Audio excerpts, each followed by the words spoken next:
Halo, selamat pagi. Berjumpa lagi dengan saya, Mr. Lukman. Pada pagi hari ini kita akan belajar tematik kelas 3, tema 1, subtema 4, pembelajaran 3 dan 4 dengan materi pertumbuhan dan perkembangan tumbuhan. Bagian-bagian bunga. Bunga memiliki 5 bagian, yaitu tangkai bunga, kelopak bunga, mahkota bunga, benang sari, dan butik. Bunga yang memiliki kelima bagian tersebut disebut bunga lengkap, sedangkan bunga yang tidak memiliki salah satu bagian tersebut disebut bunga tidak lengkap. Perhatikan gambar yang ada pada layar. Nah, yang pertama, tangkai.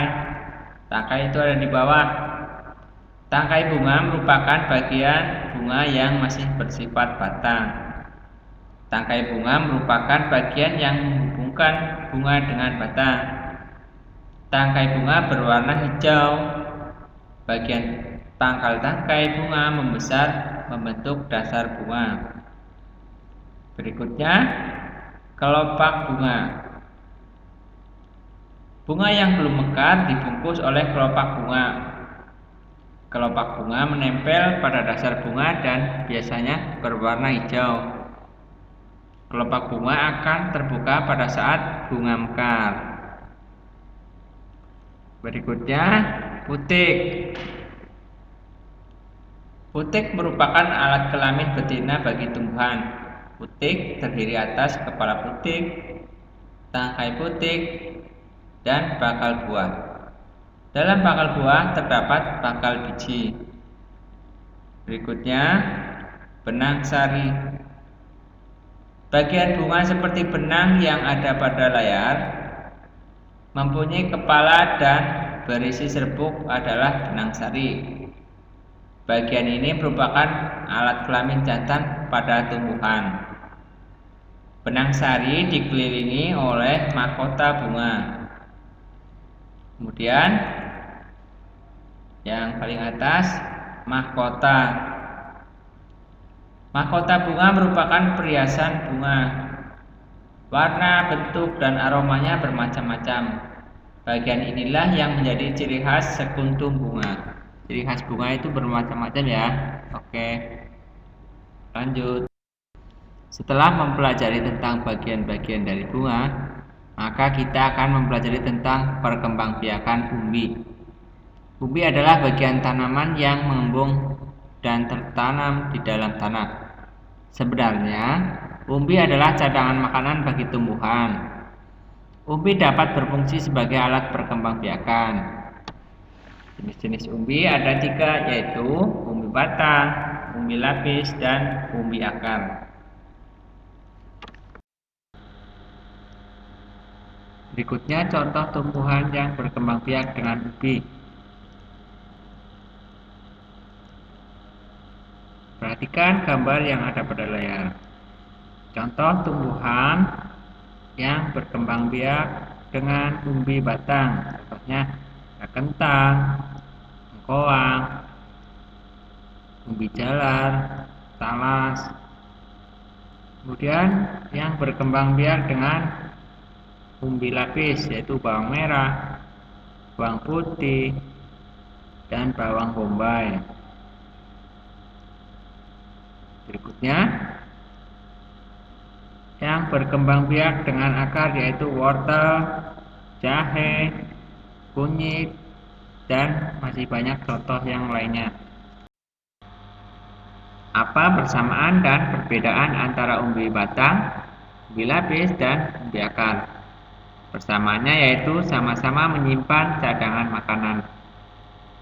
Perbedaannya, umbi akar menyimpan cadangan makanan di akar, sedangkan umbi batang menyimpan cadangan makanan di batang. Dan umbi lapis menyimpan cadangan makanan di biji, misalnya umbi lapis bawang merah. Berikut adalah tabel persamaan dan perbedaan antara umbi lapis, batang, dan umbi akar. Kita lihat pada persamaan dahulu ya.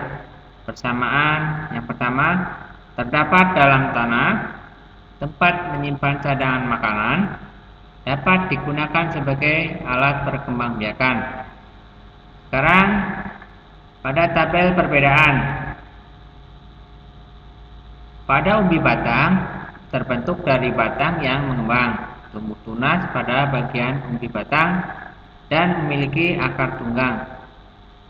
Berikutnya pada umbi lapis terbentuk dari akar yang mengembang, tumbuh tunas pada bagian umbi akar, dan memiliki akar serabut. Yang terakhir, umbi akar terbentuk dari lapisan tersusun yang bertumpuk, tumbuh tunas pada bagian pangkal daun, dan memiliki akar serabut. Jenis umbi-umbian. Umbi-umbian merupakan makanan sangat digemari oleh sebagian besar penduduk Indonesia. Umbi-umbian dapat diolah menjadi berbagai makanan. Dalam membuat berbagai macam makanan, kita boleh bekerja sama dengan mama atau kakak dalam mengolah makanan yang terbuat dari umbi, misalnya dari bahan makanan singkong yaitu getuk. Dengan bekerja sama, maka pekerjaan itu menjadi cepat selesai. Berikutnya yaitu pengertian kerjasama. Kerjasama adalah suatu bentuk kegiatan yang dilakukan secara bersama-sama untuk bisa mendapatkan atau mencapai tujuan bersama dengan mudah. Tujuan kerjasama yaitu mampu meringankan pekerjaan. Contohnya, Bapak mempunyai 1 karung beras.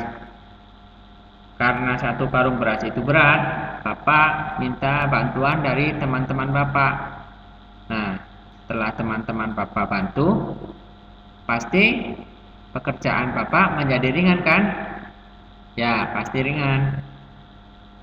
Berikutnya, menumbuhkan rasa persaudaraan. Dengan mengerjakan secara bersama-sama, kita jadi lebih mengenal sama teman-teman yang lainnya. Berikutnya, mempercepat selesainya pekerjaan yang telah kita lakukan sebelumnya. Misalkan Bapak mempunyai barang-barang banyak sekali, kemudian kalau dikerjakan sendiri bisa 2 hari selesainya.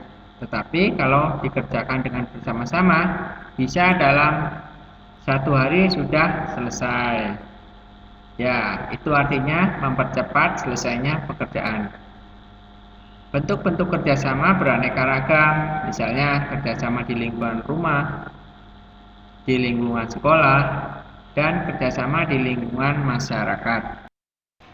Nah, sampai di sini dulu pembelajaran kita hari ini. Sampai bertemu lagi di pembelajaran berikutnya. Terima kasih.